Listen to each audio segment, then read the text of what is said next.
Hey, Coach, how Coach, you any news guys? on Jalen Wilson and his availability for tomorrow? Shay, no update Okay. except he will be here. He will be here in the morning. Okay. We're going to need to get him here pretty early because we have an early practice time at 11:30. So I anticipate him being in Indy by 9:30 or 10. Hey, Coach, what would it have to take for Jalen to potentially play? Is there protocols that would need to be met in order for him to suit up for Monday night? No, he's suiting up. He'll suit up. If he's here, he's suiting up. What it'd take for him – and I anticipate him getting in the game. I don't know how much he'll play. He's going to be rusty. He's going to be fatigued. He's going to be far less than 100%. But, he can rebound the ball and do some things. So, he may play 3 minutes. He may play 10 minutes. He may play 15. I don't know. David has an advantage over him because David was able to be here and do the heart monitor stuff during practice and all those things. And even though he played much more than I thought he would, you could tell with his conditioning and everything, he really didn't have lingering side effects. So we don't know what it'll be like with Jalen yet. It's obviously different, but you guys did just go through it. Does that help your team know, hey, this is how we handled it with Dave, so this is how we handle it with Jalen? Maybe, Matt. You guys come up with every angle that you can possibly think of. I don't know that it helps at all. I don't know I think with the COVID stuff, I don't really see it being a huge advantage because I think each individual is different by the way he handles his I don't want to use the word symptoms. That sounds like he has them, but the way he handles the fatigue symptoms and things like that when they come back. And we were fortunate with David, even though he got a little tired, he didn't look like he'd been off 10 days. He may have looked like he'd been off 3 or 4. Hey, Coach, you guys are going from one duo of brothers to another. What did you guys maybe learn from facing off against the Groves brothers, and what have you seen from the Mobley brothers? Well, the Groves brothers wore us out. They both did. I mean, both of them probably had as good a games as they've had all year long. They combined to make 9 threes, and I think they'd made 29 or something like that over the course combined during the whole season in 30 games or whatever it was. So they were terrific. I don't really know the correlation between playing a set of brothers to playing USC's Mobley brothers. They're totally different. Other than the fact they're both tall, all 4 of them are tall, totally different type players. And certainly we'll try to compensate with the Mobley's length and athletic ability and skill set by trying to do things that probably a little bit different than what we did with the Groves brothers. Bill, John Worrell with the Associated Press. Any significance of being – I believe this is the first time you're playing at Hinkle ever. Any significance to that? Well, I don't know that there's any significance, but that was one of the things that I said all along. I hope we get a chance to play in Hinkle. I haven't been there. Of course, been a fan of it, since the movie came out, obviously, and we play in a field house that's very similar to Hinkle. And if I remember right, I'm watching the TV the other day, and you can see the sunshine coming through on the court and stuff like that. And I'm a big history guy when it comes to our sports. So I would love to play in Hinkle, and I'd love to play in the Palestra. Those are 2 places that I really, really like to play, and of course get the opportunity, obviously, tomorrow. Do you have time to just even look around and look at the nooks and crannies and just what's there? No. I mean, I'll look around the inside the building, but I won't be able to walk. I won't walk around. I don't even know if they'd let us even walk around. But I'll certainly study it. I'll probably study it and compare it to Allen, how old the building is and the feel and that kind of stuff. I don't know when Hinkle was built. You probably do. But that would be stuff I'd like to know personally about the building. I don't think that'll be anything to interest or motivate players, but every player will see the movie Hoosiers, and we'll certainly make sure they understand that's where we're playing. And Bill, what are you seeing from Evan Mobley, just in particular and specifically? Well, he's unbelievably talented. He's extremely skilled. He can play behind the arc and certainly play within it, and he can put the ball down. And he's a 7-footer that he can play with his back to the basket, obviously, but he'd probably rather face. Great passer. He's a few pounds away from being an NBA All-Star. He's that good. That's a big challenge. You think about Texas's length and how much they bothered us with Kai Jones and Sims and Brown. I see the same type of stuff, but I think that Evan's even longer than those guys. I think he's even longer than Kai Jones. And Kai Jones, to me, was, he was hard to guard because his one step equaled our two. And so we got to do a great job of keeping him in front of us, but still yet pressuring him and not letting him get to his spots. You get up for practice, and hopefully you have good energy for the team, but then you have that long gap before tip. Yeah. How will you spend that time before a 9:30, 10 o'clock tip? Yeah, it's Kenitra. We played late games before in the tournament. I don't know that we've ever played one any later than this. But it's going to be a long day tomorrow. I wish our practice was later so you could let the guys lay in bed till 11 or 12 to kind of shorten the day a little bit. But we'll practice, and then I'm going to tell them all to go take a nap and watch games and get off their feet. And so if we practice at 11:30 tomorrow, I think that's the time. Is that the time, guys? 11:30? So we practice at 11:30 tomorrow. I'm thinking by 1 o'clock, guys, hey, get a shower, lay down, watch games, whatever, and then let's get up and let's start moving again by about 4. So, but it does make for a long day, but we'll try to break it up as much as we can. So does Jalen have to take a test tomorrow when he gets to Indy? No, Gary, not to my knowledge.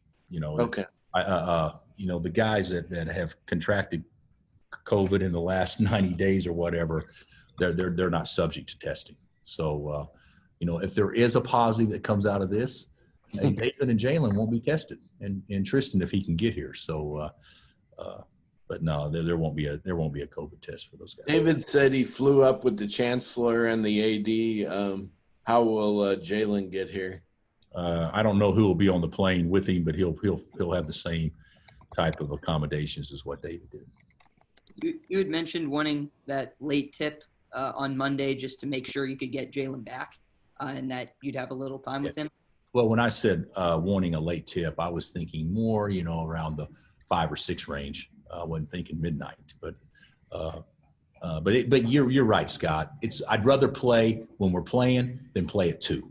Because if you play at 2, it eliminates your shoot around and that kind of stuff. So now Jalen will get a chance to have a shoot around and that stuff. Yeah.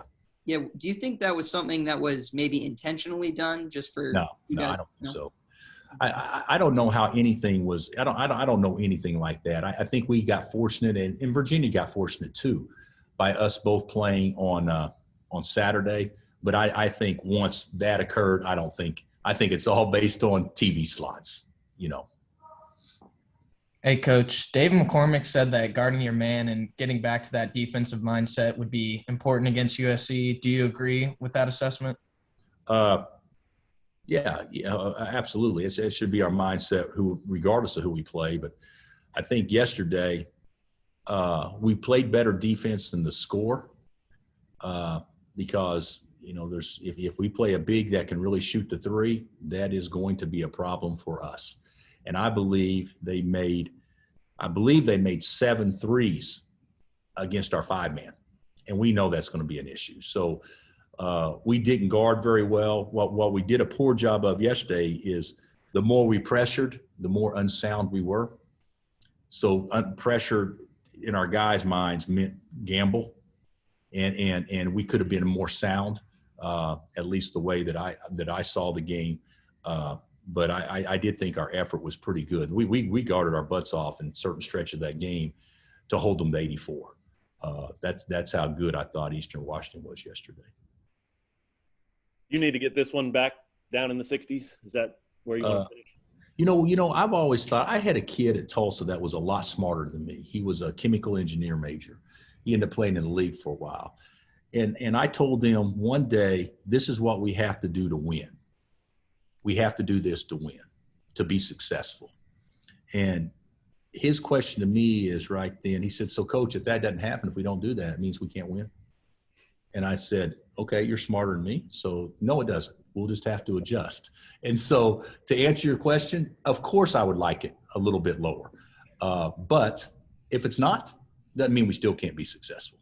But I would think the percentage play would be, a game that's not in the 80s. There you go. Yeah.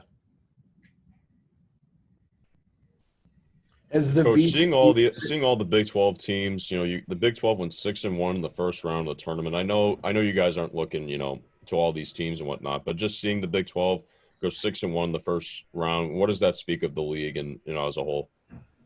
Well, it's a great league, and the one game last night.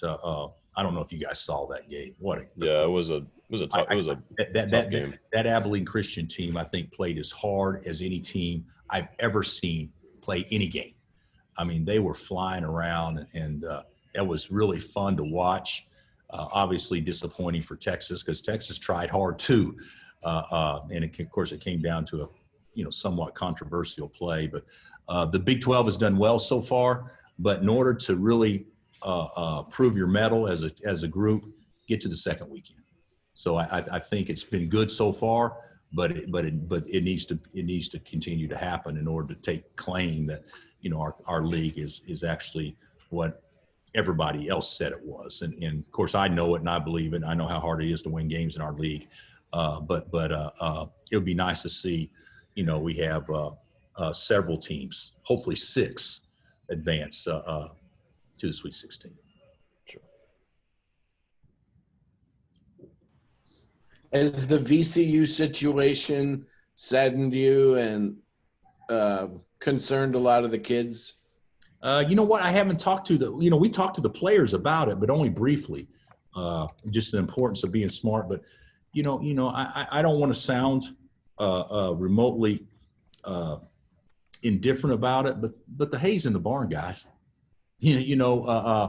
If we contracted something, it was something before we got here, so, yeah, we're nervous. We're nervous every time that we stick that Q-tip up our nose and wait on the results. Yeah, we're nervous. Every team is right now because it only takes something like that to happen to now you're contact tracing out. You're doing a lot of different things. But if there's positives, and I'm not saying 100%, but if there's positive that occurred, it probably occurred before you got here. Probably. Now, that doesn't mean it's positively true, but probably.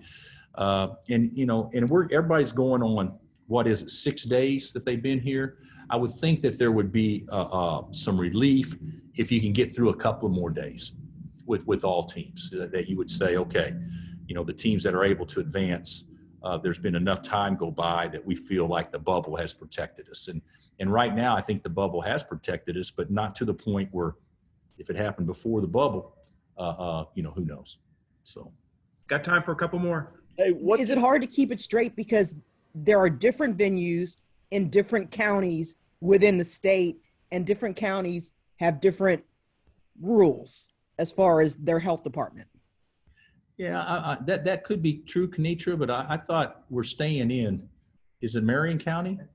And I thought Marion County is where all the teams are staying. So I think Marion County is the one that passes judgment on or rules on what the protocols and procedures are. I don't know that anything that happened in Bloomington and Purdue now, that's done, isn't it? I mean, it's done. So I don't know that anything that happened there you'd still be staying here. So I don't know which county is the one that takes precedent, but I would think it'd be the one where they're residing. Hey, what's your trust level with Dejuan? And you guys have talked plenty about what he brings to the team, but where's your trust with him at? And also, did you think it would be here or at this level at this point? I honestly doubted it pretty seriously after Christmas. I thought he did some really good things, but I thought he played timid or not very aggressive for a stretch. I didn't think he played confidently. And, you know, if you have a little guy like that that's not active and getting after it, then the advantage goes to the bigger guy. But my confidence level with him is really, really high. You know, other than the fact that he's going to shoot a 13-foot floater with 1 minute left, up 9. You know, I thought yesterday he played about as well as an individual could play, based on his role. I thought he was absolutely terrific. Have you not just Dejuan, but what does it take for any player to earn your trust? I trust our guys. I mean, but I think consistency probably. You know, I've always thought, you know, you could play somebody and heck, it's like money in the bank. You know, it's not drawing much interest at all, but it's safe. And that's kind of what I would think if you trust somebody but somebody that you know that will compete. And competing is understanding. Competing is preparation. Competing is obviously working hard, practicing hard. But if guys are able to give us those sorts of things, you know, you do trust, and you give those guys more leeway than guys where everything is magnified to first screw up because you don't really trust. Have you had anyone like him? Coaching ever?